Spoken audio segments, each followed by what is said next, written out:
Happy Easter and a Holy Week. So today is Holy Monday, and yesterday we just finished celebrating the Palm Sunday. So today we'll be looking at true worship, making God's house a place of prayer and not a den of thieves. See, the joyful celebration of the Palm Sunday has just passed. The crowds had welcomed Jesus into Jerusalem as the long-awaited king. But now, on Holy Monday, the mood is gonna shift dramatically. Now, according to the Gospel of Mark, Jesus returned to the city the very next day. What did he do? He headed straight for the temple, the very heart of Jewish worship. But then what he found there grieved him deeply. Instead of reverence and prayer, there was corruption and exploitation. In a bold and prophetic act, Jesus began to cleanse the temple. He overturned the very tables of the money changers. He drove out the merchants who had turned God's house into a noisy marketplace. With righteous fire in his voice, he declared, "My house shall be called a house of prayer for all nations, but you have made it a den of thieves." He was referencing Isaiah 56, verse 7 and Jeremiah 7, verse 11. Now, you might think this was just Jesus acting out, but this moment wasn't just a spontaneous outburst. It was a powerful prophetic statement. God desires pure worship. He desires justice and a house that welcomes all people, not just the privileged few. So now let's take a step back and explore the historical and political context of these actions, because the implications were and still are massive. The temple's role in the Jewish society is one that it's very integral. In Jesus' time, the temple was far more than just a religious building. You must understand this.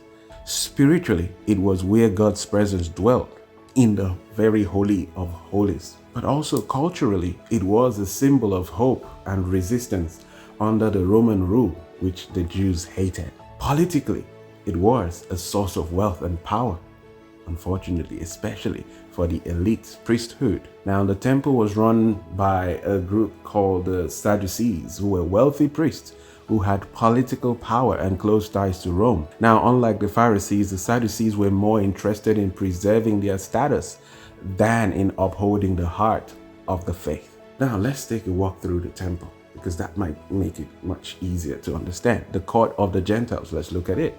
Now imagine walking into the temple with Jesus on that day.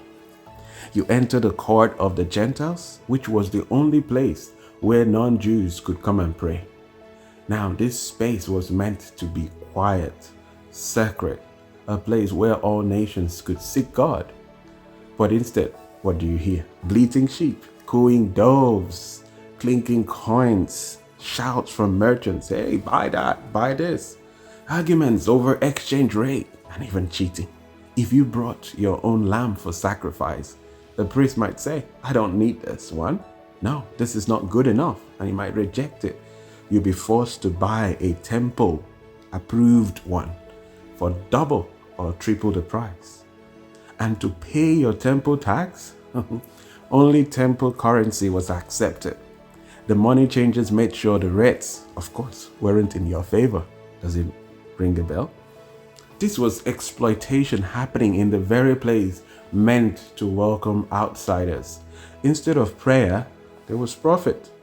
Instead of invitation, there was obstruction. So why was this so politically explosive for these guys? Jesus wasn't just flipping a few tables, you must understand. He was shaking the very foundations of an entire system that had been built on exploitation of the poor. The temple economy was very massive. Merchants paid fees to operate. The priests, they got a cut, of course. This system hurt the very poor they were meant to protect. It made it harder for sincere seekers to worship. And those in charge, especially the Sadducees, who were deeply invested in keeping that status quo. So when Jesus acted, it wasn't just a religious move. For them, it was also a political threat. It echoed the judgment of the prophets before him and pointed to a transformation. And that was a new temple is coming. Jesus wasn't just cleansing a building.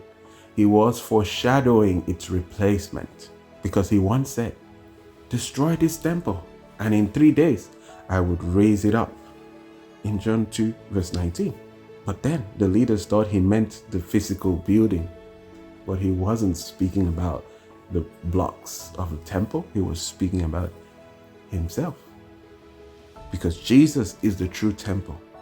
He is God's presence amongst us. And that's why at his death, the curtain in the temple tore from top to bottom, not by human hands, but by God's hands himself. Because this was revolutionary. The Holy of Holies, the place once reserved for one man once a year, was now open to all year round. Now, through Jesus, anyone, whether Jew or Gentile, rich or poor, could now come boldly to God. And now we are accepted into the beloved. Worship was no longer a place that it was, but now it was centered in a person. And so this was a threat to their system. It was a show that the system was going to be replaced. The old priestly system was only a shadow. In Jesus, we have a better way. As Ephesians 2 verse 14 declares, he himself is our peace, breaking down every dividing wall. And now through Christ, the barriers fell. He replaced ritual with relationship. He made access to God simple and free and devoid of the bureaucracy of men. So you might just think about it and say, so how does this apply to us? No, this served as a prophetic mirror for us, because it's easy to point fingers at the religious leaders of Jesus' day. But hold on, pause. Let's look at today. Sadly, in many places, the same exploitation continues, dressed in modern clothes. The gospel has become a product.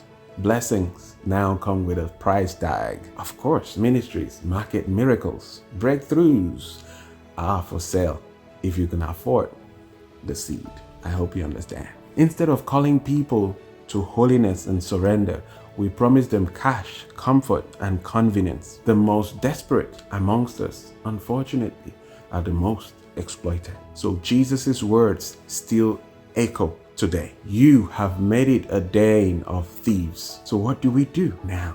What's our call to action? Let the cleansing start with us. Jesus didn't just cleanse a temple. No, he was modeling what we must do in our hearts, in our churches, in our systems. We are stewards of the gospel. The church is not a marketplace. The Holy Spirit is not for sale. The gifts of God, they are freely given, not brokered. So let's be like Jesus. Speak the truth in love. Confront corruption with compassion. And let's rebuild faith, communities that reflect the heart of God. So what are we going to say today? If Jesus walked into our churches or even into our own personal lives, what tables might he flip? Would he find performance instead of worship? Would he see profit where there should be prayer? Would he see hearts that are focused on getting from God rather than giving to God? So how do we guard against turning our faith into transaction rather than a relationship which it's meant to be? Let us reflect. Let us pause. This Holy Week, let's be honest. Let's not just let it pass. Let's not let it slide. No, come in, let's share. Let's grow together. I would love to hear from you and know what you think.